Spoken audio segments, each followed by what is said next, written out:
All right. So now let's get into it. Now, what was you saying? So who gonna win the championship? Go ahead. Start that off again. What up, though? It's your boy Opinionated Classical. that's your name. it's What it's NilClassic. This your boy Opinionated MJ. NIL. Yeah. Welcome back. This is not Moneyball no more. So let's not even go there. Yeah. We doing. Everybody got their stimulus money. But no, go ahead. It's the stimulus podcast. Yeah, right. Yeah, there you go. The NBA. Hey, all right. Let's get that. That's what it's gonna be. NBA stimulus, featuring the OGs. You know what I'm saying? We don't get to link up too much ever since Neil Jr. came into the world. Shout out to God. Little Nielsen. Yeah, well, let's go right into your little what you was thinking. You think the Nets? You think the Nets? It's a far conclusion. No. That the New Jersey Nets. No. Are winning the NBA championship. No. Obviously, it kind of is. Who else has enough talent to stop them in a 7-game series, or who has enough defense to stifle them offensively in a 7-game series? Philadelphia.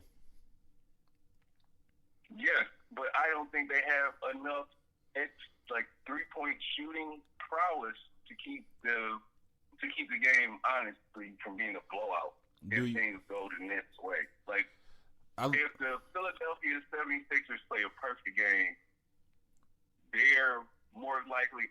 I'll put it to you like this: out of all the teams in the NBA, the Nets are most likely to have a bad game, which results in a win, as opposed to a great game. You know what I mean?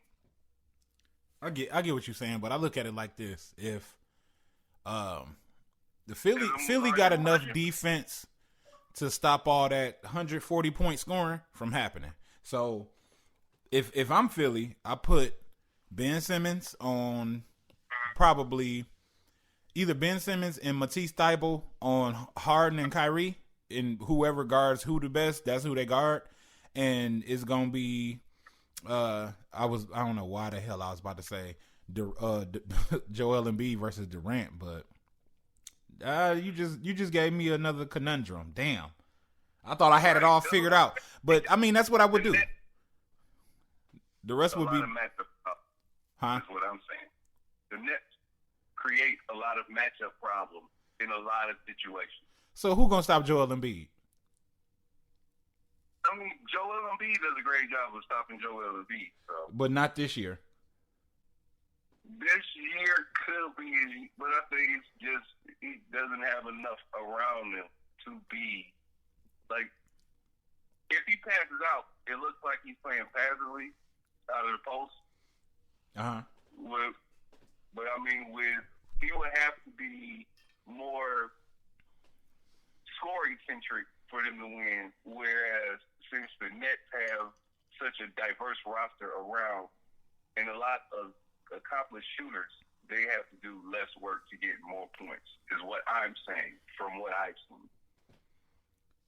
I think Philly got enough because they got Seth Curry.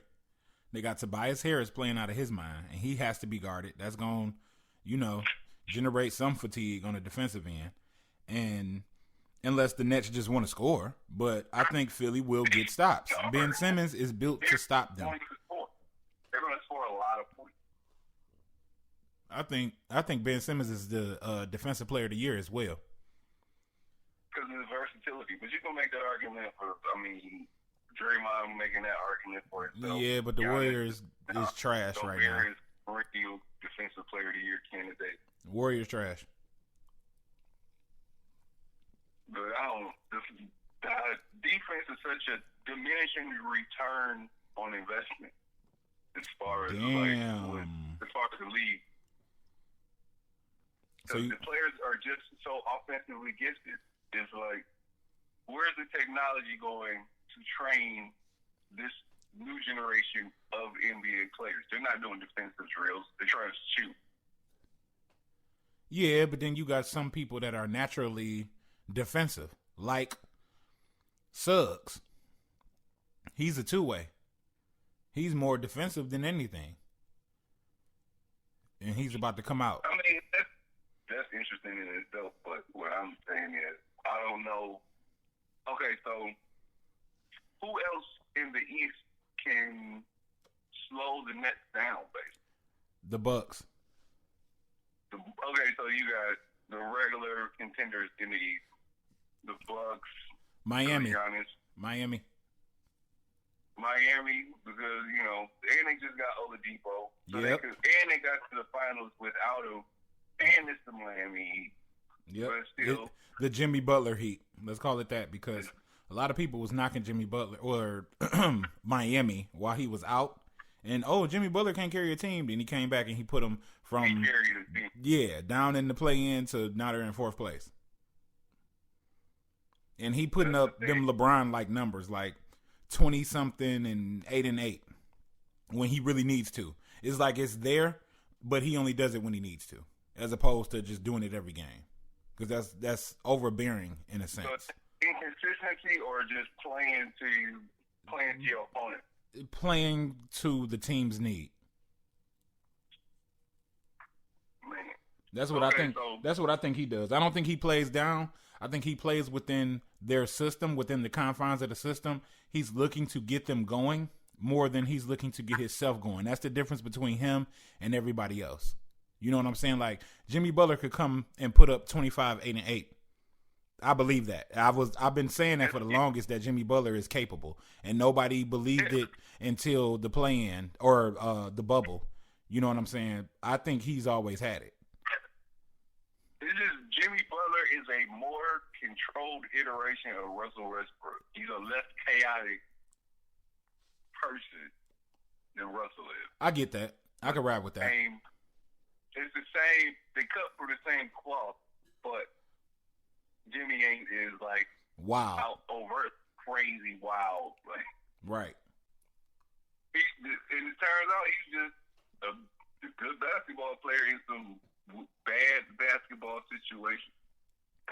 Just some situations where they didn't really. Basketball wasn't a priority. It was like he went to. No, it was. It was. They just didn't appreciate him. Right, because he's worried about basketball and they worried about other shit. Right. But it's Jimmy. That's the beauty of Jimmy Butler. He is so anti everything else. He only focuses on basketball. So he needed to be in a situation like Miami where they put the basketball first. Right. Exactly.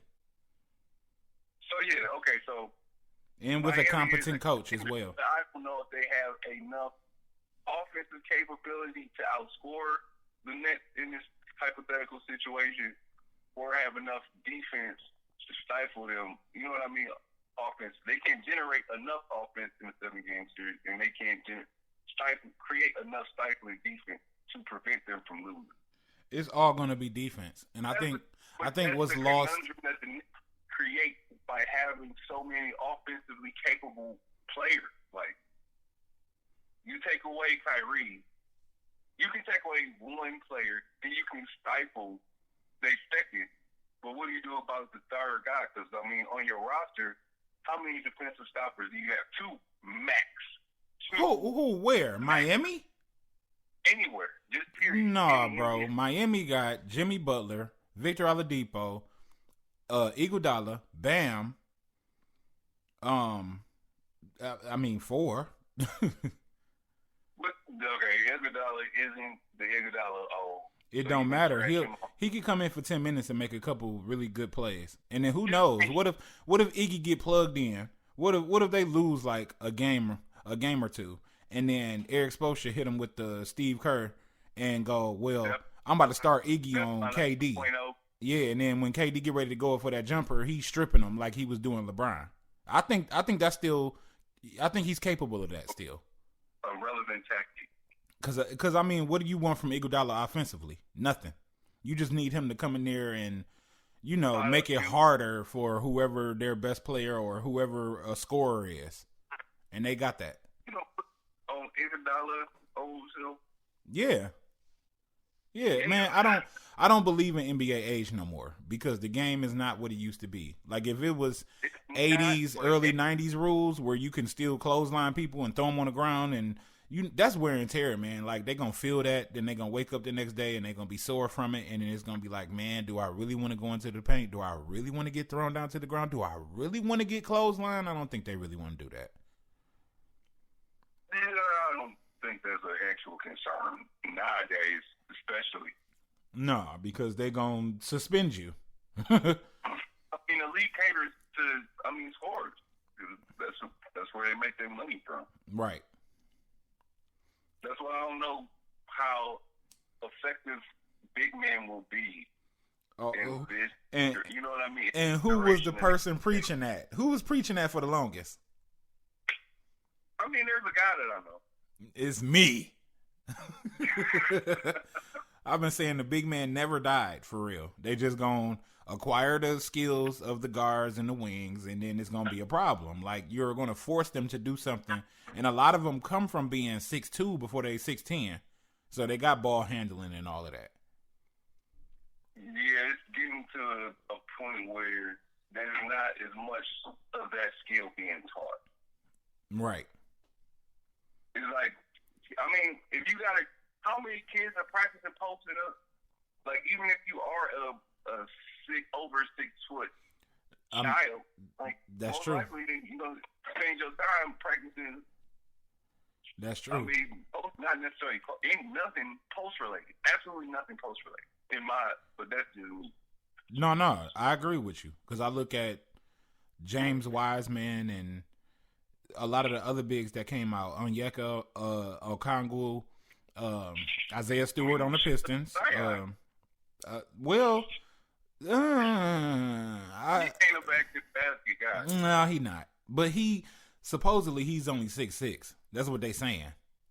But with his, I don't want to say he's not a little person, and I don't want to use the word girth because it makes me feel uncomfortable. But he's not a thin guy. No, and Zion could lose 10 or 15 pounds and just stay there. He good. I actually think he's good at his size. He's unstoppable damn near. I hate speculating on players' weight because it's just strange to me. Yeah. Okay, fine, he loses weight, it does things, but he gains weight, it also does things, but then you got to factor in wear and tear on his body. Is it natural to lose that weight for his body? Maybe that is like his natural pinnacle where he's at right now. He probably after this or after next season, it's gonna be time to lose weight for him, for that size, or just body fat. He just needs to lose body fat and become more muscular, more defined. That's it, and he's fine. I think Zion need to stay where he at, because the dude is already like, he's setting up NBA historical records, bro. Already. He's just that effective around the basket, but what can you put around him other than like 3-point shooters? Yeah. And hope he I gets feel like he is effective around the basket, and yes, 3-point shoot. Yeah, I think they're going on the right path with what they have. I think they just need to get. Look, I don't hate Eric Bledsoe. We were in the conference and got on the Pelican ring, but just. You said what? We were running through the Eastern Conference and then got on a Pelican ring. Okay, so let's we gonna keep going through the East? I think that's it for the East. That's all I believe in. I don't. The East has the capabilities to stop the Nets. Is what I'm asking. The Bucks and the Sixers. And that's it. In the Heat, if they're playing at optimal, like if they and optimal don't mean on offense. If they can play that, if they can figure out how to figure the Nets out the way they did the Bucks, the way they did Boston, then that's feasible. I just don't believe, like, it's only one basketball at the end of the day, and I think that That's just matter. Yeah, and then with them having Victor Oladipo, if they decide to go to that zone, if you put Iggy out there with them, you got Bam, Iggy, Victor, and Jimmy Butler. That's housing the zone. And Bam will be the man at the rim. So it's only going to be one weak defender out there potentially, and you might be able to, cover for him playing the zone. Now, I just think that it's possible. I do. I think that it is possible to play the zone defense against the Nets, but it's also possible to get shot out of the fucking gym too. It is, but I think the playoffs. You know how the playoffs do. They slow down. All of that freestyle running around. Oh, I'm getting loose. All that stuff. Like once you start getting game planned on, and it's game after game after game after game, it's different. How do you game plan against a half court shot though? Like, They're not shooting half court shots like Steph and Dame. Oh man. The most I've seen is James Harden and Kyrie at the top. Like, I mean, that's not something that they just doing normally. Like a Dame or a Steph. Steph just come up, all right, I'm right past the logo. Here you go, take that. Have that. Cool. Yep. Mm-hmm. All right. Defense. Change, people pushing. Yeah, like Harden, he gonna dribble a little bit. Like, oh, dribble, up, and then he's gonna step back, shoot. If you can get somebody to get into him, like a Ben Simmons, like a Jimmy Butler, like a Iguodala, probably Victor even. Because I've seen DeJounte Murray guard James Harden. After I seen that, I was like, oh, okay. So somebody got it figured out. You just don't have the rest of the teammates to, And I don't want to sleep on the Spurs either. I'm going to just throw that in there. I don't want to sleep on the Spurs. But, yeah, like, my whole look with the playoffs is I think longevity is going to play a big role this time. Like, I think it's going to end up being and this is, this might be fantasy to some people, but I think the Jazz, who else in the West? Denver, the Nuggets. Like what they did. Yeah. I was gonna get to that. I was gonna run through the East and get to the West. Well, hold on, because we're gonna end up splitting this up in two. All right, so yeah, we're gonna split this up in two. Okay, so all right. So, okay, let's move to the West. You want to talk about the Jazz? Wait. We gonna move to the West? We gonna move to the West? Might as well. Okay, wait, hold on. We're gonna close this segment out then. We're gonna close this segment out. Y'all check out that next piece. Our sponsor and no one right now. So